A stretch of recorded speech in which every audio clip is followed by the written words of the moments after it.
जब जब भी भारत बटा है तब तब भारत कटा है। हिंदू तो पहले से एकजुट है, क्या बटेंगे तो कटेंगे। मोदी नहीं होते तो मंदिर ही नहीं बनता क्या? खबरदार, किसी ने कोई पत्थर चलाया। तो आप तो एक तरीके से बीजेपी की भाषा बोल रहे हैं। मेरी झोपड़ी के भाग आज खुल गए रे, राम आ गए। प्रभु राम टाट में नहीं, ठाठ में है। ये नए भारत का सांस्कृतिक उद्घोष है। ये नए भारत के सांस्कृतिक राष्ट्रवाद का उदय है। मतलब अगर इसको कुछ शब्दों में कहा जाए तो अगर प्रभु राम भारत के संस्कृति पुरुष हैं तो राम मंदिर भारत की संस्कृति का कीर्ति स्तंभ है। देखिए, वैसे तो हर दीपावली खास है, लेकिन ये दीपावली इसलिए खास है क्योंकि ये दीपावली में प्रभु राम टेंटवास में नहीं है। ये दीपावली इसलिए खास है क्योंकि प्रभु राम अज्ञातवास में नहीं है। ये दीपावली इसलिए खास है क्योंकि प्रभु राम टाट में नहीं, ठाठ में है। मेरे साथ देखिए, मेरे साथ जो मेहमान है ना, उनको इंट्रोडक्शन की वैसे कोई जरूरत नहीं है, लेकिन दीपावली का महत्व, राम मंदिर बनने का महत्व और भारत की सांस्कृतिक चेतना, सांस्कृतिक पुनर्जागरण का महत्व इनसे बेहतर कोई समझा नहीं सकता है। मेरे साथ स्वामी चिदानंद सरस्वती हैं। स्वामी जी, बहुत बहुत धन्यवाद, आपने समय निकाला न्यूज 18 के लिए। सवाल कुछ नहीं है, मैं बस आपसे आज ये यहाँ ऋषिकेश उत्तराखंड देवभूमि में ये समझने आया हूं आपके माध्यम से कि क्या अलग है, क्या खास है। मतलब किसी ने, आपने कल्पना की थी कि ये दिन 497 ईयर्स, 497 सालों के तप तपस्या बलिदान संघर्ष के बाद आखिरकार वो दिन, और मैं आपसे बात कर रहा हूं जब ये पहली दीपावली प्राण प्रतिष्ठा के बाद, पहली दीपावली राम मंदिर वाली, पहली दीपावली मंदिर आम लोगों के खुलने के बाद, मतलब टाट में नहीं, ये ठाठ वाली दिवाली है। स्वामी जी, क्योंकि ये टाट वाली नहीं बल्कि ठाठ वाली दिवाली है, इसलिए हमारे उत्तराखंड के क्षेत्र से परमार्थ निकेतन ऋषिकेश में एक बात कहना चाहता हूं। पहली बात कि हमारे देश का सौभाग्य है कि हमारे देश के पास ऐसे संकल्पवान प्रधानमंत्री हैं, उनका नेतृत्व, और उसके बाद उत्तर प्रदेश के ऐसे ऊर्जावान कर्मयोगी एक सन्यासी मुख्यमंत्री हैं, माननीय श्री योगी आदित्यनाथ जी, जिनकी निष्ठा, जिनकी तपस्या, जिनकी साधना और संकल्प आज इस रूप में पूरे विश्व को, भारत को ही नहीं बल्कि पूरे विश्व को इस दीपावली पर भगवान श्री राम के उस दिव्य और भव्य मंदिर का दर्शन करा रही है, जहां 51 लाख दियों से दीपावली आज मनाई जा रही है। सच तो ये है, ये केवल भारत में नहीं, मुझे याद है 22 जनवरी एक ऐसा दिन है जो कभी भूले नहीं जाएगा, क्योंकि उससे 3 दिन पहले मैं अमेरिका में था, तो मैंने देखा कि 1 महीने तक पूरे अमेरिका में जाने के बाद, घूमने के बाद, पूरे अमेरिका के लोगों में किस तरह से उमंग, उत्साह, उल्लास कि इस बार भगवान श्री राम 22 जनवरी को वहां विराजमान हो रहे हैं, कितना उत्साह था। और टाइम स्क्वायर पर तो किस तरह से उस दिन को मनाया गया, लगता था दिवाली तो उसी दिन मना ली लोगों ने। और फिर ये तारीख 26 जनवरी हम मनाते आए हैं, मनाएंगे, 15 अगस्त हम मनाते आए हैं, मनाएंगे, लेकिन ये 22 जनवरी का दिन पूरे इतिहास में स्वर्णाक्षरों में लिखा गया है। और ये दीवार पर लिखी एक ऐसी इबारत है जिसको आने वाली पीढ़ियां पढ़ेंगी और पढ़ती रहेंगी। लेकिन आज जब हम दिवाली मना रहे हैं, हम ना भूल जाएं कि इसमें लगभग 500 वर्षों की तपस्या, उसका संघर्ष, बलिदानियों का बलिदान, आस्थावानों की आस्था और कार्यकर्ताओं से, जो कर्मयोगी कार्यकर्ता, कार सेवक, उन सब से लेकर आज तक के जितने साधु संत और भक्त हैं, उन सब की उपासना, साधना और आराधना का भी ये फल है कि आज की ये दिवाली एक विशेष दिवाली मनाई जा रही है। आज की ये दिवाली एक उत्सव महोत्सव की दिवाली है।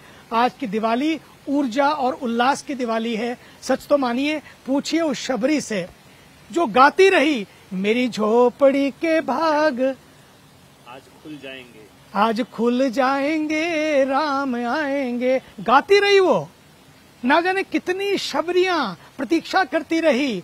और लेकिन पता है आज वही शबरियां, वो शबरी और आज की सारी शबरियां गा उठी हैं, मेरी झोपड़ी के भाग आज खुल गए रे राम आ गए, मेरी झोपड़ी के भाग आज खुल गए रे राम आ गए, राम आ गए रे आ गए रे आ गए, मेरी झोपड़ी के भाग आज खुल गए रे राम आ गए। इसलिए ना जाने कितनी शबरियों की प्रतीक्षा है, ये सब्र की प्रतीक्षा, ये परीक्षा भी हुई, प्रतीक्षा भी हुई, लेकिन आज वो प्रतीक्षा भी पूरी हुई, परीक्षा भी पूरी हुई और आज पुनः अयोध्या में हम सब मिलकर इस भव्य दिवाली को मना रहे हैं। लेकिन स्वामी जी, आपने, क्योंकि एक तो ये राजनीतिक मुद्दा नहीं है, सांस्कृतिक राष्ट्रवाद का मुद्दा है, फिर मैं अगर ये पलट कर आपसे सवाल पूछूं कि तो मंदिर तो कोर्ट द्वारा, न्यायालय द्वारा बनाया गया, इसमें मोदी योगी को श्रेय क्यों? मतलब पलट कर पूछा जाएगा ना कि ये तो न्यायालय द्वारा बनाया गया, मोदी योगी को श्रेय क्यों देते हैं? इसलिए कि देखिए, इस समय भारत के पास जो सरकार है वो अपने आप को शासक नहीं मानती। शासक होते तो वो जिद से, जुनून से, जोश से आके बना देते, लेकिन ये सरकार जिद और जुनून वाली सरकार इस रूप में नहीं है। वो संविधान को मानने वाली सरकार है, क्योंकि संविधान में वो मानते हैं कि जहां सब समान, जहां सबका सम्मान, यही तो इस देश का संविधान है। इसलिए 500 वर्षों तक तपस्या करते रहे वो लोग, वो पीढ़ियां, और आज भी ये दोनों भी मजबूत होते हुए, ये मजबूर प्रधानमंत्री या मुख्यमंत्री नहीं है, ये मजबूत प्रधानमंत्री और मुख्यमंत्री हैं दोनों, लेकिन उन दोनों ने भी ये याद रखा कि संविधान प्रथम, संविधान फर्स्ट, कॉन्स्टिट्यूशन फर्स्ट और बाकी चीजें बाद में। उनके मन में थी प्रतीक्षा कि कब बने, कितनी जल्दी बने, लेकिन फिर भी संविधान को सम्मान देना, ये सबसे बड़ा सम्मान देना है। इसलिए आज उन्होंने इसको सम्मान दिया, और क्योंकि उन्होंने सम्मान दिया इसलिए उनको श्रेय भी देना चाहिए। क्यों नहीं देना चाहिए? दूसरी बात, आज मैं 9 नवंबर 2019 को जब ये फैसला आया, मैं उस समय झूम उठा था, गंगा के तट पर नाच उठे थे हम लोग, और मैं आज उन 5 जजों का भी सम्मान करना चाहता हूं जिन्होंने उस दिन एक इतना बड़ा और इतना विवादास्पद, जो चलता आ रहा था 500 वर्षों से, एक ऐसा फैसला दिया जिसने सारे फासले ही दूर कर दिए। नहीं, आपने, स्वामी जी मैं माफी के साथ बीच में टोक रहा हूं, क्योंकि आपने जिक्र कर दिया उस खंडपीठ का जिसमें आज के सीजेआई जस्टिस चंद्रचूड़ भी थे, और मुझे वो याद आ गया, उनका एक बयान बड़ा विवाद हुआ था। उन्होंने कहा था कि जब कठिन फैसले होते हैं तो मैं भगवान के सामने जो है वो याद करता हूं भगवान को, और वो मुझे मार्ग दिखाते हैं। उस बयान पर बड़ा विवाद हुआ कि एक सीजेआई या न्यायपालिका जज आस्था के आधार पर फैसला दिया था क्या, जिसको लेकर तो राम मंदिर का फैसला भी उन्होंने कहा मैं भगवान के सामने बैठा, मुश्किल कठिन फैसला। आस्था एक व्यक्तिगत विषय है, लेकिन वो संविधान के रक्षक है और संविधान पूर्ण ही उन्होंने फैसला दिया। लेकिन कभी कभी संकट की घड़ियों में ऐसा आप उलझते हैं, उस समय में एक आस्था है जो आपको रास्ता दिखाती है। आस्था ही रास्ता है, जब आपको उस आस्था के रास्ते में कि संविधान सम्मत रहते हुए आप उसका निर्णय दे सकें। अन्यथा आपको पता है उसमें तो जस्टिस नजीर भी थे, जब वक्फ पर बात आई थी तो उन्होंने उसके पक्ष में वोट नहीं दिया था, लेकिन जब बात श्री राम मंदिर की आई तो उन्होंने ना तो श्री राम मंदिर या वक्फ को देखा, उन्होंने देखा कि संविधान क्या कहता है। जस्टिस नजीर ने भी, 5 ने सर्वसम्मत होकर इसका फैसला दिया था। आपको याद होगा वक्फ की बात आई थी, तलाक की बात आई थी, तब उन्होंने बिल्कुल जी आपको मालूम है। लेकिन जब इसकी बात आई तो उन्होंने देखा कि संविधान क्या कहता है, इस समय क्या संविधान की व्याख्या है, उसके अनुसार 5 जजों ने एक ऐसा फैसला दिया। मुझे लगता है कि सारे फासले दूर कर दिए और उन सदियों के विवाद को उन्होंने दूर कर दिया, और आज इसी की आवश्यकता है। नहीं तो आपको मालूम है अगर ऐसा ना होता, काशी भी सामने है, ज्ञानवापी भी सामने है, मथुरा भी सामने है, तो कहां इसके बाद तो सबसे पहला बयान होना चाहिए था भारत के प्रधानमंत्री जी का कि अब हो गया बहुत, जीत लिया हमने, चलो अगले दिन अब काशी भी और मथुरा भी। नहीं कहा उन्होंने। आपको याद होगा उनका एक इतना बड़ा प्यारा उद्बोधन मेरे बिल्कुल दिल में आज भी वो लिखा गया है। उन्होंने कहा था, राम विजय नहीं, राम विनय है, राम विवाद नहीं, राम संवाद है, राम आग नहीं, राम ऊर्जा है। इसलिए एक देश का प्रधानमंत्री जो अपने आप को शासक नहीं, जो अपने आप को साधक मानता है। लेकिन स्वामी जी, आपकी बातों से ना मतलब फिर मैं ये विवाद हो, आप या तो ये कहना चाह रहे मोदी नहीं होते तो मंदिर ही नहीं बनता? नहीं, क्या? बिल्कुल भी नहीं, मैं ये नहीं कह रहा हूं। ये मैं तो कहता हूं ये उनका और देश के सारे लोगों का जो मैं कहता हूं ये सब्र है, ये उन्होंने धैर्य से, क्योंकि ये बड़ा संवेदनशील और बड़ा समझदारी वाला मुद्दा था, जिसमें लोगों ने इस संवेदनशील मुद्दे में समझदारी दिखाई, सब्र दिखाया, धैर्य दिखाया, प्रतीक्षा की, लेकिन संविधान का उल्लंघन नहीं किया। चाहे वो देश के कोई भी पदाधिकारी हो, चाहे वो न्याय की सीट पर बैठे थे, उन्होंने भी समय लिया, चाहे वो देश के कर्ण जो अपने आप के जिनको लोग कर्णधार मानते हैं, जिनको लोग कई मुलम्मों से भी मरते हैं, लेकिन उन्होंने भी प्रतीक्षा की और उस प्रतीक्षा के कारण उनको पता था कि संविधान पहले है, तो उन्होंने कभी ये नहीं कहा कि मैं बनाकर छोड़ूंगा, मैं बनवा दूंगा, देखता हूं कौन क्या कहता है, कभी ऐसा नहीं कहा। अच्छा, अगर संविधान की प्रतीक्षा। प्रधानमंत्री नरेंद्र मोदी अगर प्रधानमंत्री ना बनते तब भी मंदिर बनता, या मोदी ना बनते प्रधानमंत्री तो मंदिर नहीं बनता? देखिए, पॉलिटिकल विल का होना बहुत जरूरी है। निश्चित आप मान के चलिए, बहुत सारी चीजें हैं, बहुत सारे विवाद हैं, आज भी इस देश के सामने और पड़े हुए हैं। कई विवाद तो खड़े हुए और कई विवाद पड़े हुए हैं। उन दोनों के बीच में क्यों नहीं हो पाया ऐसा? इसलिए क्योंकि एक ही कारण था, ये नहीं कि वो नहीं होते तो नहीं बनता, लेकिन उनके अंदर एक पॉलिटिकल विल थी कि क्यों पड़ा है इतनी देर से विवाद। उन्होंने कहा नहीं, इसमें आगे बढ़ाना चाहिए, इसका समाधान लाना चाहिए, चाहे वो फिर 3 तलाक की बात हो, चाहे फिर वो वक्फ की बात हो, या कश्मीर की बात हो, 370 की बात हो। क्यों ये सारी बातें? क्योंकि पॉलिटिकल विल थी। वहां पर बात न तो वोट की थी, न राजनीतिक हित की थी, वहां पर बात थी कि क्यों एक देश में 2 विधान हो, क्यों एक देश में 2 निशान हो, क्यों एक देश में 2 प्रधान हो। क्यों नहीं ऐसा हो सकता है कि पूरे देश में एक रूपता तो हम नहीं ला सकते, लेकिन कम से कम एकात्मकता तो ला सकते हैं। नहीं, लेकिन फिर एक सवाल ये है कि ये कहा जाता है कि प्रभु राम या सनातन एक ऐसा सूत्र है जो 140 करोड़ भारतीयों को जोड़ता है। जी, ठीक है ना? सनातन या प्रभु राम, संस्कृति पुरुष, संस्कृति का कीर्ति स्तंभ, ये 140 करोड़ भारतीयों को जोड़ता है, या कम से कम 100 करोड़ हिंदुओं को तो कम से कम जोड़ता है। लेकिन फिर पलट कर फिर अयोध्या में क्या हुआ? अयोध्या में क्या हुआ? फिर राहुल गांधी ने कहा कि अगर ये हमने अयोध्या सीट जो हारे, बीजेपी हारी, तो ये आंदोलन की हार हुई है, ये राम मंदिर आंदोलन की हार, नंबर 1। नंबर 2, अगर वाकई राम मंदिर सांस्कृतिक चेतना का इतना बड़ा प्रतीक था, तो फिर क्या हुआ अयोध्या में? देखिए, अयोध्या के मुद्दे को इसलिए नहीं लिया गया था कि वोट का मुद्दा है।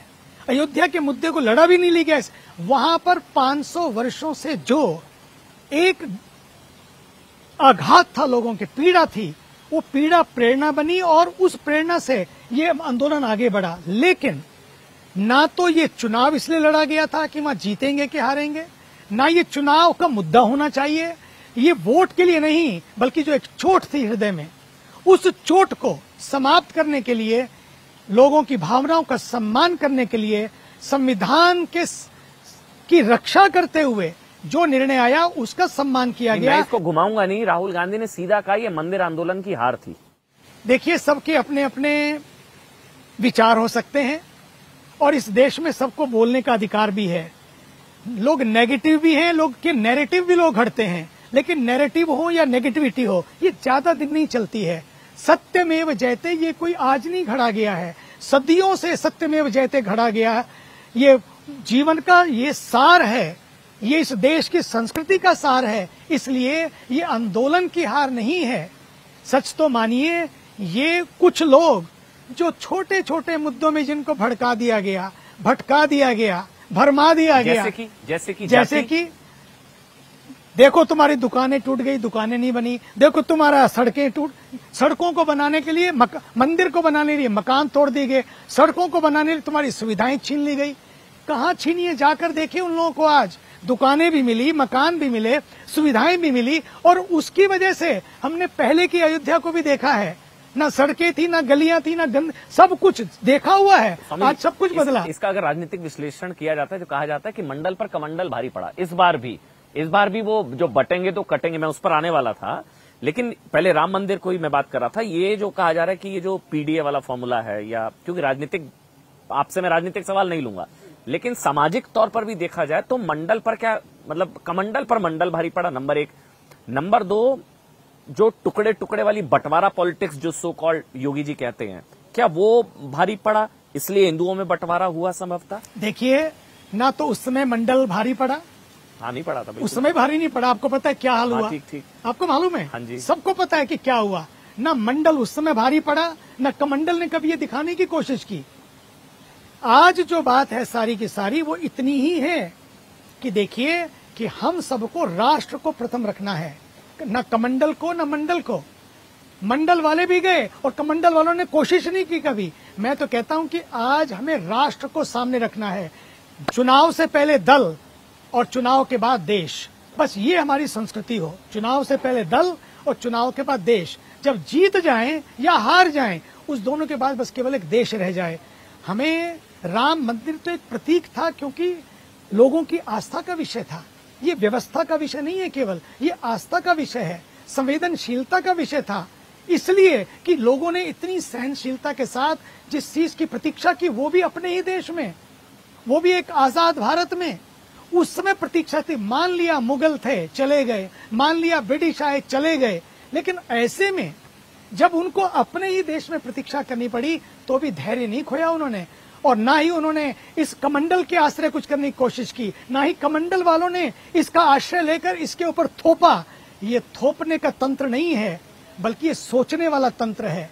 और जो सोचने वाला तंत्र है वो पहले सोचता है संविधान बचना चाहिए, मैं रहूं कि ना रहूं, मेरा देश रहना चाहिए। जब ये बात आती है उस समय में, ऐसे समयों में आज उसी को वरीयता दी गई और उसी को वरीयता दी जानी चाहिए। तो फिर अगर संविधान सर्वोपरि है तो बटेंगे तो कटेंगे क्या है फिर? बटेंगे तो कटेंगे।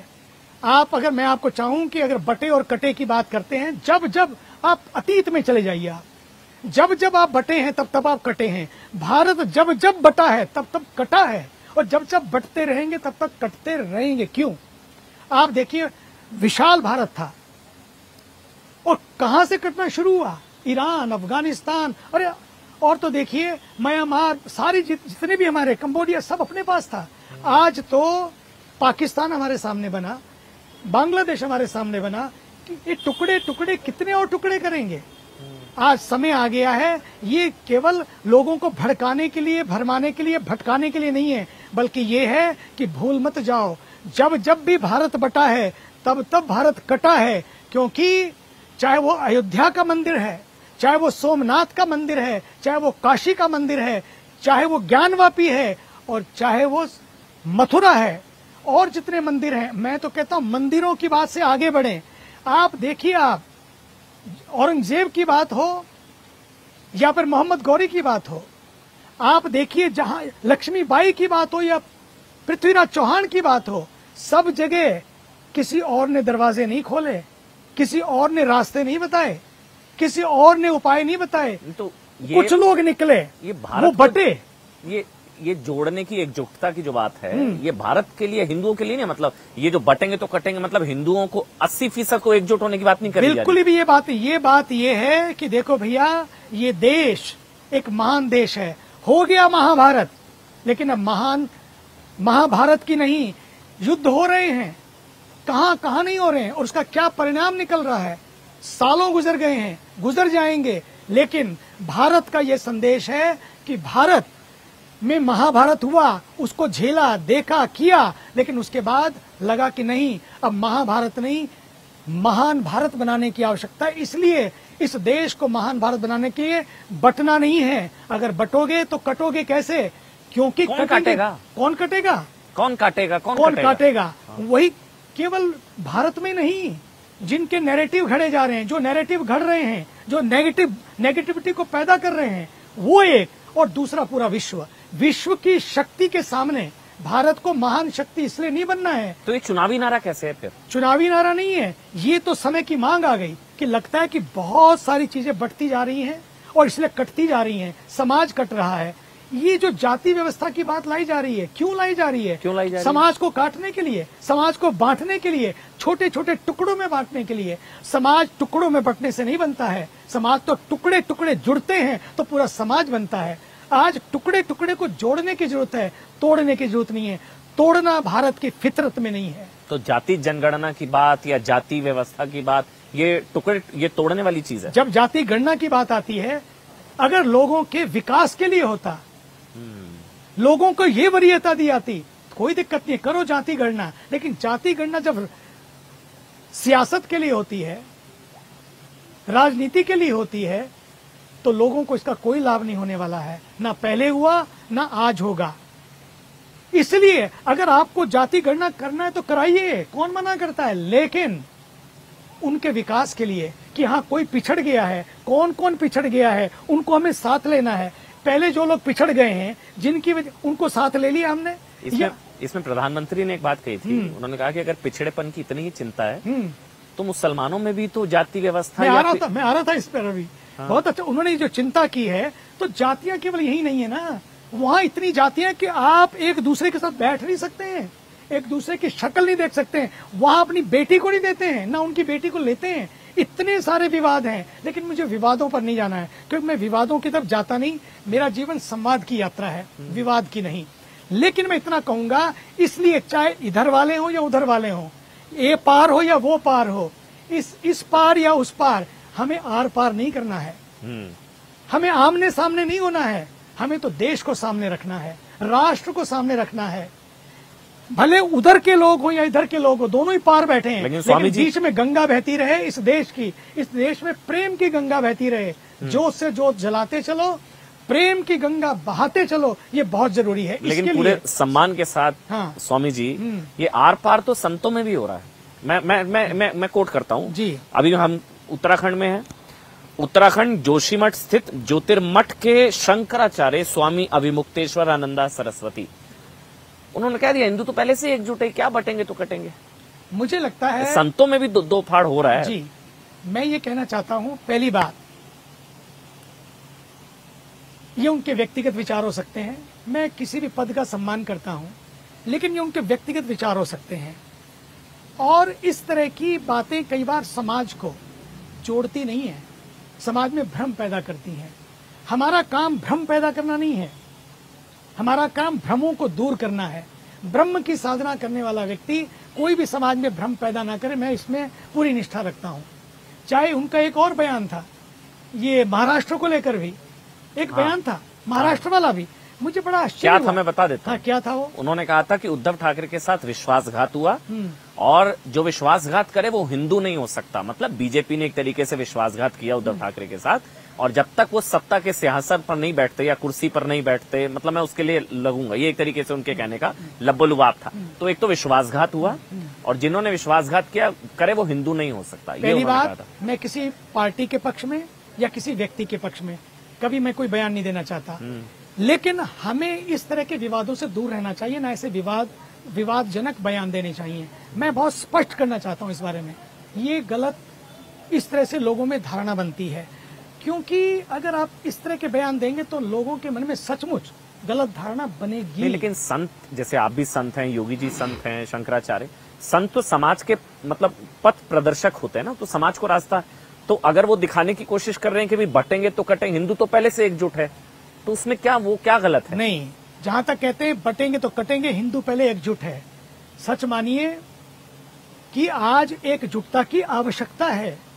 एकजुट होते तो आज हमारे पूरे, पहले से भी ये परंपरा चलती आ रही, हम देख रहे हैं। मैंने अभी भी आपको उदाहरण दिया, लक्ष्मीबाई को क्यों कूदना पड़ा, लड़ती रही वो झांसी वाली रानी, लेकिन उन्हीं के एक व्यक्ति ने बताया कैसे खोलना है, क्या करना है, और उसी से ही सारी समस्या खड़ी और उनको अपने बच्चे को लेकर कूदना पड़ा। बिल्कुल। क्यों हुआ ये? आप पूरा इतिहास उठाकर देख लीजिए, जगह जगह पर जयचंद खड़े हुए तो ये काम, ये जयचंद क्या हुआ, ये बटना ही हुआ। क्यों बटे आप? ये जयचंद का होना मतलब है बटना है। स्वामी जी, सम्मान के साथ संत समाज भी तो बटा हुआ है। अगर आपकी राय अलहदा है, आपकी राय अलग है, जो अभी मुक्तेश्वरानंद है, सरस्वती, शंकराचार्य, उनकी राय अलग है। तो संत समाज पहले खुद बटा हुआ है। हम लोग, आप लोग खुद पहले एकजुट नहीं है। मतलब ये तो सवाल संत उठेगा ना। समाज हो या समाज हो, मैं कहना चाहूंगा हम सबके लिए राष्ट्र प्रथम है, हम सबके लिए संस्कृति और संस्कार प्रथम है। समाज में संस्कृति और संस्कार बचेंगे तो राष्ट्र बचेगा, समाज बचेगा। नहीं तो आने वाली पीढ़ियों में न संस्कृति बचेगी, न संस्कार बचेंगे, न सभ्यता बचेगी, और आपके पास केवल दीवारें होंगी, बड़े बड़े मकान होंगे। जीवन कोई बड़े बड़े मकान बनाना नहीं है, बड़े बड़े जीवन नाम है बड़े बड़े बनाने का नहीं, बढ़िया बनाने का। जीवन बढ़िया बने, आज इसकी आवश्यकता है, और उसके लिए संस्कार और संस्कृति की आवश्यकता है। और इसलिए संत समाज का और पूरे समाज का एक ही लक्ष्य होना चाहिए कि हम सब मिलकर समाज को ऊंचा उठाएं, समाज को आगे बढ़ाएं। अगर कोई दीवारें हैं तो उनको तोड़ें, दरारें हैं तो उनको भरें, दिल हैं सबके तो उनको जोड़ें। तो दरारें क्या भरेंगी, समाज क्या जुड़ेगा यूसीसी लाने से? क्योंकि मैं जानता हूं आप यूसीसी की भी बहुत बड़े समर्थक हैं स्वामी जी। देखिए, यूसीसी के बारे में पहली बात तो ये है, ये भ्रम दूर होना चाहिए। इसका नाम है समान नागरिक संहिता। ये इसका मतलब ये है, इससे किसी के अधिकार नहीं कट रहे हैं, ना ही किसी को काटने की बात की जा रही है, ना ही किसी के पर काटने की बात की जा रही है, ना ही समाज से किसी को छांटने की बात करी है, ना ही किसी को छोड़ने की बात की जा रही है, और ना ही किसी को छेड़ने की बात की जा रही है।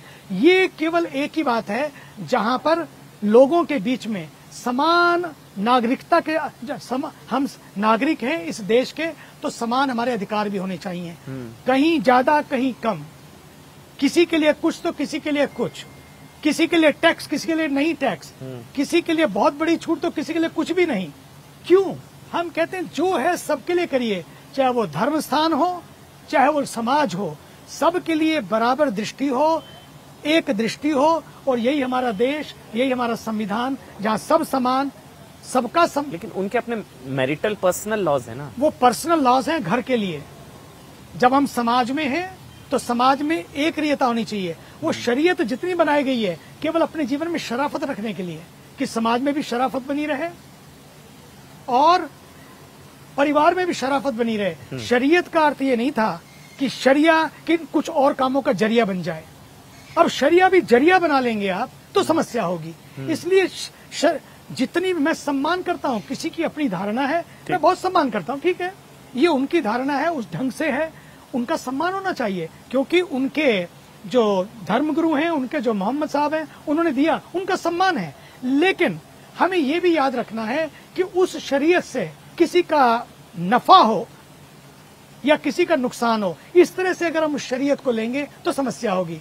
क्योंकि शरीयत इसलिए है कि परिवार ठीक से चले, शराफत से चले। नहीं तो स्वामी जी फिर पर्सनल लॉज में इंटरफेरेंस हो जाती है ना, सेपरेशन, उनके अपने लॉज हैं।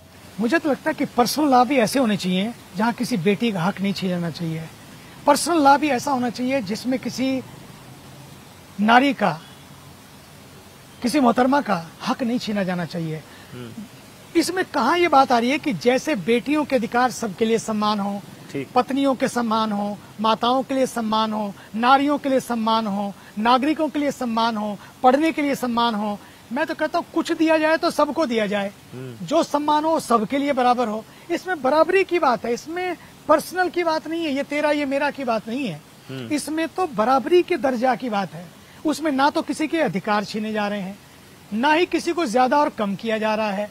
केवल इसका प्रचार करके लोगों को जब ये बताएंगे तो आपको पता लगेगा कि सचमुच ये कितना अच्छा हुआ। ये बहुत पहले हो जाना चाहिए था। मुझे याद है मैंने एक बार 5 लाख मुसलमान थे, एक सभा थी बहुत बड़ी बिहार में जी, वहां पर मैं बोलने गया तो मैंने उस समय कहा था, अभी ये तलाक वाला आया नहीं था, मैंने कहा तलाक को दो तलाक, और सारे मुसलमानों ने तालियां बजाई थी जी, तलाक को दो तलाक में।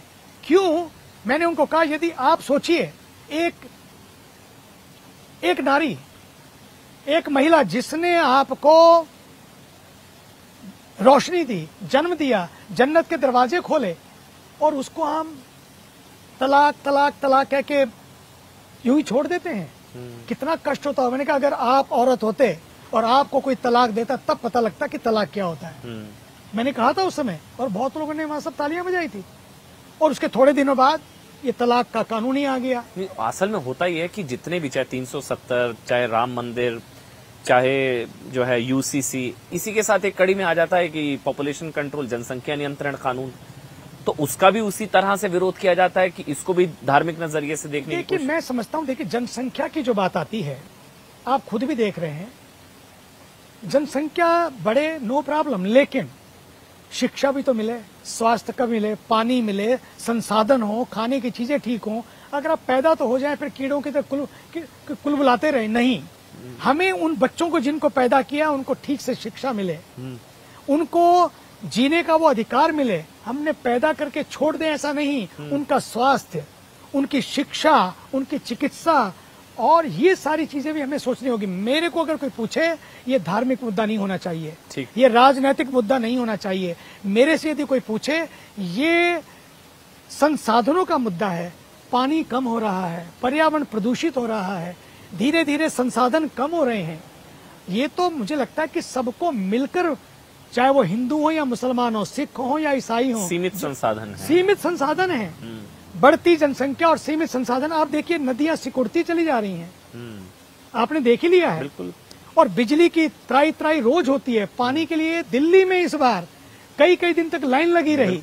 आप सोचिए, तो अब तो अभी ये हाल है। ठीक है, तो मैंने तो कहा था एक बार, हम दो, हमारे दो, सबके दो, और जिनके दो उन्हीं को दो।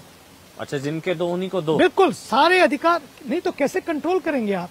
हम दो, हमारे दो, सबके दो, सबके लिए बराबर हो, और जिनके दो उन्हीं को दो। वोट का अधिकार हो तो, संसाधनों की बातें हो तो, ये सारी चीजें उन्हीं को ही दी जानी चाहिए, ताकि लोग इसको सोचें। ये किसी में क्लैश पैदा करना, विवाद पैदा करने वाला मुद्दा नहीं है। ये समाधान के लिए है कि यदि हम अगर आज नहीं सोचेंगे, हम आने वाली पीढ़ियों के साथ अन्याय कर रहे हैं, अपने होने वाली संतानों के साथ हम अन्याय कर रहे हैं। इसलिए ये समाज में जागरूकता लाई जानी चाहिए, धर्म के नाम पर विवाद ना करें। लेकिन स्वामी जी, बार बार जितने भी मेरे सवाल मैंने पूछे, क्योंकि अंतिम पड़ाव में, चाहे यूसीसी, चाहे 370, चाहे राम मंदिर, चाहे तलाक बिद्दत, मतलब आपके सारे जो विचार हैं वो बीजेपी के कोर आइडियोलॉजी से मैच करते हुए नजर आ रहे हैं। मैं माफी के साथ सवाल पूछ रहा हूँ, फिर लोगों को आप पर ये सवाल उठाने का मौका नहीं मिलेगा साहब की, तो आप तो एक तरीके से बीजेपी की भाषा बोल रहे हैं। सारे मुद्दे, मतलब मैं समझता हूँ मुद्दा कोई भी हो, मैं राष्ट्र की बात कर रहा हूँ। आप चाहते हैं विवाद बने रहें, आप चाहते हैं समस्याएं खड़ी रहें। आज ये बात बीजेपी की नहीं, मैंने कहा ना कि चुनाव से पहले दल और चुनाव के बाद देश। लोग तो, मैं तो कहता हूं, अपने अपने ढंग से देव पूजा करें, देव भक्ति करें, सबको हक है अपने अपने ढंग से करने का, लेकिन जब देशभक्ति की बात आए तो वो फिर साथ साथ मिलकर करें। मुझे एक मौलाना साहब ने कहा था, उन्होंने कहा, देखिए सर, हम इबादत तो मिलकर नहीं कर सकते। मैंने कहा जरूरत भी नहीं है। तो मैंने कहा लेकिन हिफाजत तो मिलकर कर सकते हैं, अपने वतन की, अपनी मिट्टी की, अपने पानी की, अपने पेड़ों की, अपने पहाड़ों की, अपने पर्यावरण की। हम इबादत ना करें मिलकर, नो प्रॉब्लम, लेकिन हिफाजत मिलकर करें। ये किसी पार्टी का मुद्दा नहीं है, ये राष्ट्र की सोच है, ये सबकी सोच बने, सबको साथ लेने की सोच बने, सारे विवाद समाप्त हो, संवाद शुरू हो। नहीं, फिर ये कहा जाता है कि साथ लेने की जब बात होती है तो इस तरह के फैसले होते हैं जो अलग थलग कर, जैसे अभी एक नेम प्लेट विवाद हुआ था, अब कावड़ यात्रा जो पूरी है उसमें कहा गया कि नाम बताना अनिवार्य, फिर वो मामला कोर्ट में पहुंचा, फिर जो कुछ हुआ, फिर कानून के रास्ते अब उसमें संशोधन करके लाया जा रहा है कि हाँ वो अनिवार्य किया जाएगा। तो ये कहा जाता है कि ये एक धर्म के लोगों को टारगेट करने की कोशिश। देखिए, हम छिपाते कहाँ हैं, जब जब छिपाते वहीं वहीं अपराध होता है। अच्छे काम करते तो आप छपने की कोशिश करते हैं, छिपाने की नहीं। लेकिन छिपाने की कोशिश क्यों? ये सुरक्षा का मुद्दा है। लोगों ने कहा कुंभ में नेम प्लेट की बात आई, हाँ बिल्कुल आई ना, तो मेरे से प्रश्न किया, मैंने कहा आप सोचिए, ये बात केवल नेम प्लेट की नहीं है, नेम सेक की नहीं है, ये बात है राष्ट्र की। 40 करोड़ लोग जहां पर आ रहे हों, उन 40 करोड़ लोगों में, इतनी बड़ी भीड़ में यदि कोई भगदड़ होती है, आपको पता है कितना बड़ा नुकसान होगा। इसलिए बेटर है कि जो जहां पर इस तरह की चीजें, संवेदनशीलताएं हैं, उनको क्यों ना, हम लोग कहीं जाते हैं, आधार लेके जाते हैं, कार्ड लेके जाते हैं, एयरपोर्ट पे जाते हैं, कोई झगड़ा नहीं करता। आप हवाई जहाज में चढ़ते हैं, बस में चढ़ते हैं, कुछ सामान खरीदते हैं, बैंक में जाते हैं, वहां तो आपको कोई दिक्कत नहीं है। यहाँ क्या दिक्कत है कि अपना आधार कार्ड लेके आप चलें? इसके समर्थक हैं कि हाँ नाम? मैं तो कहता हूं कि छिपाना क्यों? व्यक्ति को छिपाना क्यों? मैं जब अच्छा करता हूं तो छपने की बात करता हूं, और जब गलत करता हूं तो छिपने की बात करता हूं। इसका मतलब है कहीं ना कोई ऐसी बात है जहां मुझे छिपाना है। जहां जहां छिपाते हैं वहीं वहीं आतंक पैदा होता है। वहीं पर जहां जहां छिपाते हैं, छिपते क्यों है? फिर लोग छिपते इसलिए हैं कि वहां कुछ गलत करना होता है। अरे जब आपको गलत करना ही नहीं है, एक कार्ड नहीं 100 कार्ड लेके जाओ, हु केयर्स? आपको ये भी लेना, बोले बिल्कुल लेंगे। आप राष्ट्र प्रेम करते हैं, आप झगड़ा नहीं चाहते हैं, आप विवाद नहीं चाहते हैं, आपको कोई विवाद करना नहीं है, फिर क्या डरना है? जब विवाद करना नहीं है तो डरना भी क्यों है? मैं तो कहता हूं एक यहां लगा देंगे, एक पीछे भी लगा दो ना, क्या दिक्कत है? ताकि किसी को भ्रम ना हो। हम तो चाहते हैं कोई भगदड़ ना हो, कोई भ्रम ना हो, कोई समस्या ना हो। कहां कोई धर्म कहता है, कोई मजहब कहता है कि विवाद पैदा करो? अगर ये नहीं है कहता है तो फिर क्यों विवाद में पड़ना? क्यों संवाद के रास्ते? बोले हाँ बिल्कुल ठीक कहा, इसमें क्या दिक्कत है भैया? भाई साहब, आप अपनी बेटी को ले जाते हैं, आप अपने बेटे को ले जाते हैं, वहां 100 बार पक्का कर लेते हैं कि कोई गड़बड़ ना हो जाए, जांच भाल के करते हैं, सामान खरीदते तो ठीक ठाक से खरीदते हैं। लेकिन आपको नेम प्लेट की बात इसलिए आती है ताकि आप भी सजग रहे, दूसरा भी सजग रहे। ये किसी के लिए इसलिए नहीं है। ये आई क्यों बातें? ये सारी छोटी छोटी बातें क्यों उठी? क्योंकि संशय पैदा किए गए। अब जब संशय पैदा किए गए, मैंने नहीं देखा कि कोई मेरे इमाम भाई साहब और मौलाना भाई साहब सामने आए हो, कहा कि ये थूक क्यों कर रहे हो भैया? खबरदार, ये कुरान नहीं है। खबरदार, ये जिहाद किया तो ये कुरान नहीं है। खुल के आना चाहिए। ये फतवा इसके खिलाफ आना चाहिए। फतवा इसके खिलाफ आना चाहिए। उनको खड़े होकर बोलना चाहिए, भाई क्या कर रहे हो यार, तुम मुसलमान कौम को बदनाम कर रहे हो। क्यों अपनी कौम को बदनाम कर रहे हो? कौम तो अपनी मुसलमान कौम तो बोले पूरे देश के लिए हो। कहां तो हम कौमी एकता की बात करें और कहां इन छोटे छोटे विवादों पर हम अपनी आवाज ना उठाएं। मुझे लगता है समय आ गया है। मैं जितने काबिल एहतराम हमारे मौलानाज हैं, इमाम्स हैं और उलेमास हैं, मैं उनसे निवेदन करूंगा, इन छोटी छोटी बातों को बहुत हो गया। ये सबका साझा वतन है और इस साझे वतन में को चमन बनाने के लिए, इसमें अमल लाने के लिए सबको मिलकर काम करना पड़ेगा। और इस देश में अगर इस देश की हरियाली को बचाकर रखना है तो मुझे तो लगता है कि हरि को मानने वाले, मतलब ईश्वर को मानने वाले और अली को मानने वाले दोनों लोग साथ मिलकर अपने देश को आगे बढ़ाओ। ये देश शक से नहीं, हक से हम लोग एक दूसरे के साथ जिएं और शिकवों से नहीं, शिकायतों से नहीं।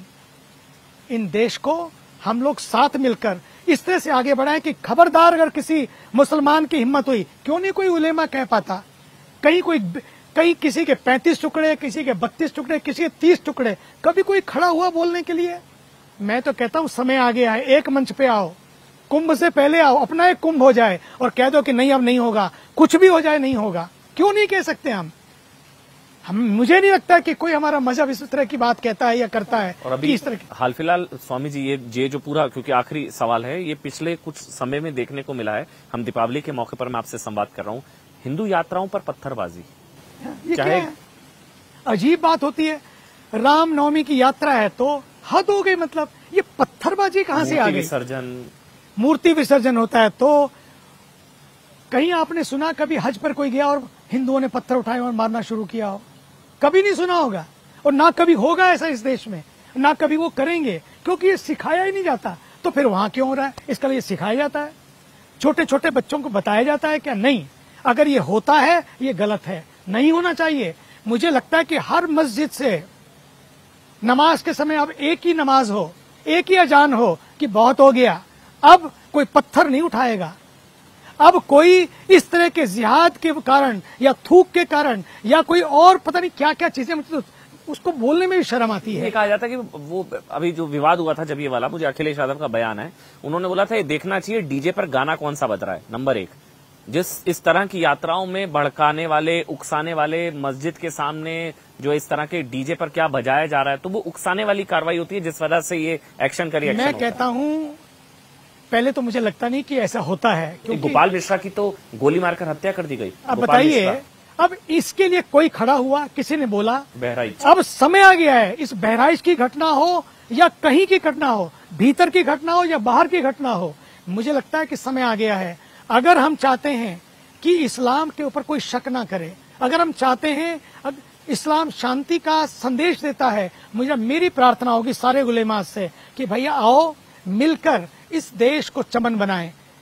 ये अपना वतन है, ये वेतन लेकर पाने वालों का केवल वतन नहीं है, ये सबका वतन है, सबके लिए वतन है और इसको हमें चमन बनाना है, यहाँ के अमन को कायम करना है। तो अगर कभी ऐसी कोई घटना होती है, अब कोई वहां से जुलूस निकले, रामनवमी का हो या दिवाली का या कोई और हो, कोई उत्सव हो, आप पक्का करिए खबरदार किसी ने कोई पत्थर चलाया, किसी ने मूर्ति विसर्जन के समय कोई आग लगाई, ये बंद होना चाहिए।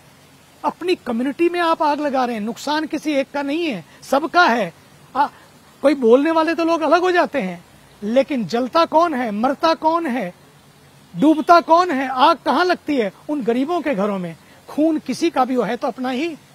इसलिए हमें ये सोचना होगा और यही इस देश का पैगाम है, ये संविधान भी इस देश का यही है कि हम सब मिलकर अपने देश को एक रखते हुए, अपने देश को श्रेष्ठ रखते हुए, आगे बढ़ाते हुए।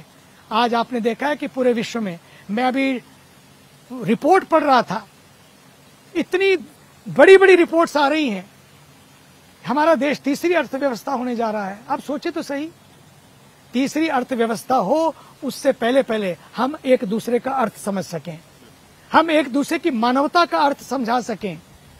ये पहला सबक है किताबे खुदा का कि मखलूक सारी है कुनबा खुदा का। अगर ये मखलूक सारी है कुनबा खुदा का, फिर ये पत्थरबाजी क्यों? ईशावास्यमिदं सर्वम यद किंच जगत्याम जगत।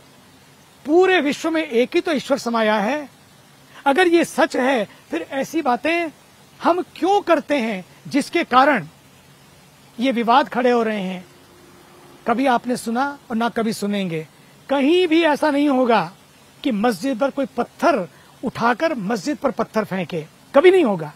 मुझे पूरा विश्वास है, क्योंकि ये हमें पढ़ाया नहीं जाता, सिखाया नहीं जाता। हमें तो कहा जाता है कोई पत्थर फेंके तो भी शांत हो जाना है, लेकिन कब तक? कब तक? लड़ना नहीं है, डरना नहीं है, डटना है, लेकिन कब तक डरना नहीं है? अगर इस तरह का चलता रहा तो लोगों के मन में हिंसा होती है, नफरत आती है। मैं समझता हूं समय आ गया है अपने देश को महान बनाने का, और इस महान देश को साथ साथ लेकर कोई एक नहीं बनाएगा, कोई एक पार्टी नहीं बनाएगी, सभी लोग मिलकर बनाएंगे और ये सबकी जिम्मेदारी है। इसलिए ये सब चीजें बंद होनी चाहिए। ये छोटे छोटे नैरेटिव्स और नेगेटिविटी, इसे समाप्त किया जाना चाहिए और एक पॉजिटिविटी का, बी पॉजिटिव स्टे पॉजिटिव। मुझे लगता है आप याद रखिए, सबकी रगों में, सबकी नसों में, सबकी नाड़ियों में खून का रंग एक ही है। अगर एक है खून का रंग, तो फिर अगर जिंदगी में भी अगर सबको साथ साथ जीना है तो बी पॉजिटिव स्टे पॉजिटिव।